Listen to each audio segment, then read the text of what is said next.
Il est 16h30, bienvenue si vous nous rejoignez en direct sur iTélé. Le parquet financier ouvre une enquête après les révélations du canard enchaîné sur François Fillon, ou plutôt son épouse. L'hebdomadaire affirme que Pénélope a été payée pendant 8 ans en tant qu'assistante parlementaire de son mari, emploi qui serait fictif. On ira retrouver Loïc Signor dans un instant à l'Assemblée nationale. Une surmortalité enregistrée pour les mois de décembre et de janvier, 8100 décès en trop. La grippe y est pour quelque chose. Les nominations pour les Césars ont été révélées aujourd'hui. Isabelle Huppert, sélectionnée dans la catégorie meilleure actrice. Elle, Divine ou encore France concourt pour le meilleur film. François Fillon, bien embourbé dans une polémique au sujet de son épouse Pénélope, qui, d'après le canard enchaîné, a donc été payée pendant 8 ans comme attachée parlementaire de son mari, sans réellement exercer ce métier. Le parquet financier a décidé d'ouvrir une enquête. Le candidat de la droite, de son côté, a vivement réagi depuis Bordeaux. Il parle de boules puantes. Je vois que la séquence des boules puantes est ouverte. Je ne ferai pas de commentaires parce qu'il n'y a rien à commenter. Mais je voudrais simplement dire que je suis scandalisé par le mépris et par la misogynie de cet article. Alors parce que c'est mon épouse, elle n'aurait pas le droit de travailler ?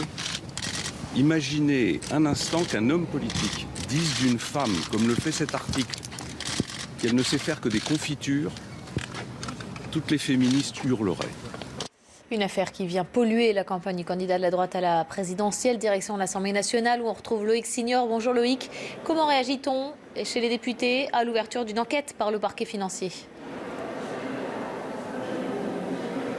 Les réactions, déjà, elles sont très nombreuses ici à l'Assemblée nationale. Elles sont diverses, évidemment, selon les camps qui s'expriment. Mais déjà, ce qu'on peut remarquer, c'est qu'à gauche, on se plie bien volontiers au jeu du question-réponse sur cette affaire Pénélope Fillon. Quant aux proches de l'ancien Premier ministre, nous avons croisé Alain Chrétien tout à l'heure qui regrettait être bien seul à prendre la défense de François Fillon alors que cette affaire vient plomber son début de campagne. François Fillon, qui, on le rappelle, tiendra son premier grand meeting dimanche prochain à la Villette. Je vous le disais, les réactions sont partagées. À gauche, on n'accuse pas, mais on demande des preuves à l'ancien Premier ministre, alors qu'à droite, on souligne la probité de François Fillon tout au long de sa carrière politique. Je vous propose d'écouter Alain Chrétien et un proche de Benoît Hamon, Alexis Bachelet. C'était tout à l'heure à l'Assemblée nationale.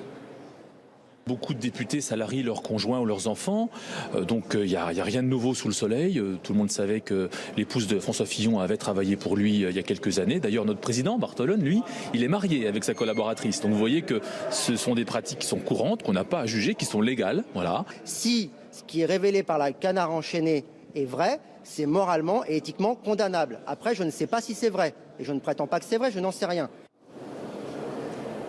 Voilà, ce que je peux vous dire aussi, c'est qu'à droite notamment, en coulisses, on est très embarrassé par ces révélations du canard enchaîné et par l'ouverture de cette enquête préliminaire par le parquet financier. À gauche, on va plus loin. Cette affaire agit comme un véritable détonateur sur la fonction même de collaborateurs parlementaires. On se demande, notamment dans le camp de Benoît Hamon, s'il faut interdire cette pratique. Réponse certainement, on va en parler pendant le deuxième débat de la primaire de la gauche dès ce soir.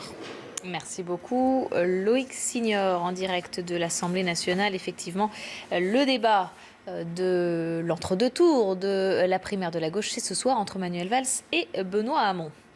8100 décès en trop sur les mois de décembre et de janvier. La grippe y est pour quelque chose. L'épidémie a commencé plus tôt cette année et le virus est particulièrement virulent. La grande majorité des décès concernent les plus de 85 ans. Reportage de Samy Beramoun. 8100 décès en excès, toutes causes confondues. Même si la grippe est l'infection épidémique qui tue le plus en France, cette surmortalité n'est pas à attribuer uniquement au virus, d'après l'Agence sanitaire de santé publique. 8100 décès supplémentaires, dont une partie, qu'il n'est pas possible de préciser à ce stade, dont une partie est due à la grippe. Cette épidémie observée depuis la mi-décembre touche en majeure partie les plus de 65 ans, avec pour résultat des services d'urgence engorgés, débordés. Pour beaucoup, la fermeture de lits dans les hôpitaux est en cause. Là, on a entendu la ministre dire il va falloir voir quelle est la part de la grippe, quelle est la part des autres causes. Moi, ce que je constate, c'est qu'il y a des patients de plus en plus âgés. Ils attendent sur des brancards parce qu'on n'a pas de lit d'hospitalisation. Donc, quelle que soit la cause, quel que soit le facteur grippe, le facteur pollution, etc., la réalité, elle est factuelle. La population vieillit et en parallèle, on est en train de fermer des lits et de fermer des hôpitaux de proximité. Si l'épidémie de grippe met en exergue les carences du système de santé, cette année, elle est arrivée de manière très précoce et le pic saisonnier n'est toujours pas atteint. TGV Max, c'est une offre illimitée pour les 16-27 ans. C'est ce que lance la SNCF pour contrer le succès du covoiturage. Moyennant un abonnement de 79 € par mois, les jeunes pourront voyager autant qu'ils le souhaitent sur la plupart des TGV et des trains intercités. TGV Max, c'est le premier abonnement illimité TGV pour les jeunes de 16 à 27 ans pour toute la France, tous les jours, au prix de 79 € seulement par mois. Les jeunes voyagent déjà beaucoup, ils sont hyper mobiles et ils ont toujours, au dernier moment, un instant de choix entre, en fonction du prix, en fonction du temps, en fonction du confort, en fonction de leur humeur. Et donc ce que nous voulons avec TGV Max, c'est qu'ils choisissent toujours le train.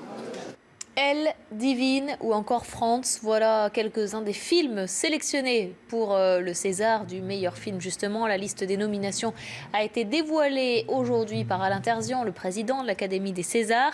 Il est aussi revenu sur le renoncement de Roman Polanski à être président d'honneur de cette cérémonie face à la polémique. Roman Polanski, qui est une des plus grandes figures du cinéma mondial, je vous invite à regarder le palmarès, c'est-à-dire il a été Golden Globe 4 fois, c'est le plus fort césarisé, il a dû en avoir 8 pour en direct et 14 en ajoutant dans ses films tout ce qu'il a eu. Il y a un moment où, voilà, c'est un des plus grands artistes de la planète. Il a pris la décision souveraine de ne pas donner suite. Le reste appartient à chacun. Merci. Et voilà, Isabelle Huppert, évidemment, est sélectionnée dans la catégorie meilleure actrice. Elle est aussi en lice pour un Oscar. Vous restez bien sur iTélé. On se retrouve à 17 h pour un nouveau point en direct sur l'actualité. À tout à l'heure.